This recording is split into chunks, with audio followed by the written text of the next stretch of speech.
For this Zentangle design, we're going to use our glue tube with white gloss latex. Please watch my other video on how I make my DIY paint pen for my Zentangle design. To make this Zentangle design, all we need to do is make a small petal. Then, draw other petal over it 4 times.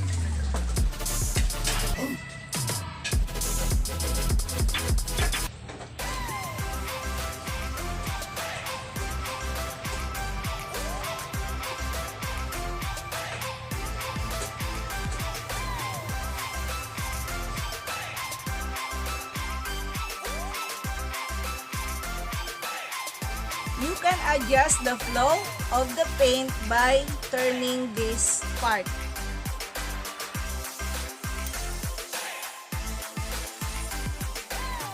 Loosen it if you want to make the lines thicker, and you have to tighten it if you want to make it thinner.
Oh my God!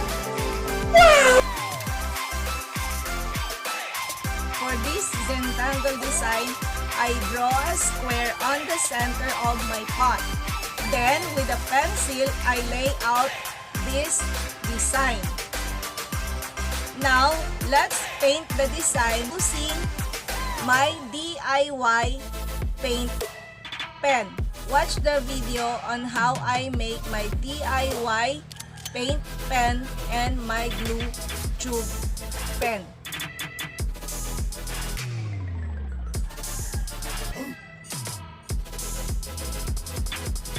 Clap. Go.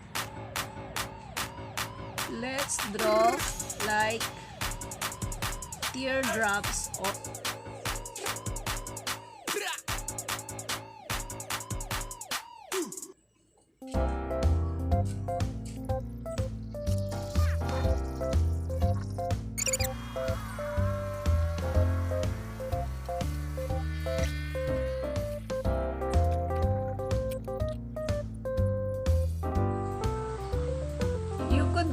you could go over the layout if you are not satisfied with the result.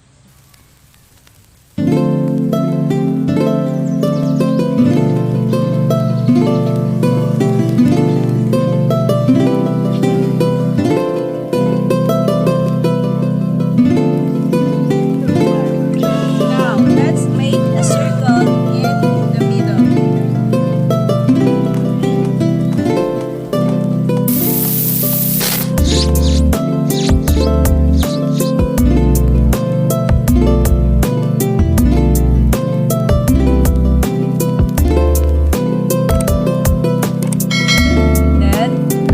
Make a circle also here.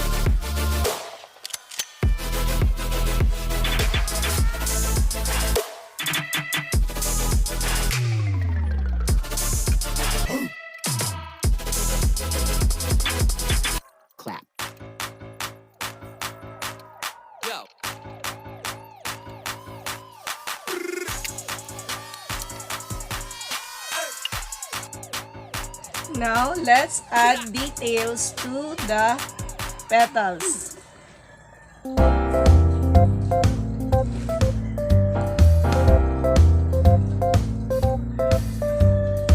One long line in the center and two short lines beside it. Do this to all the petals.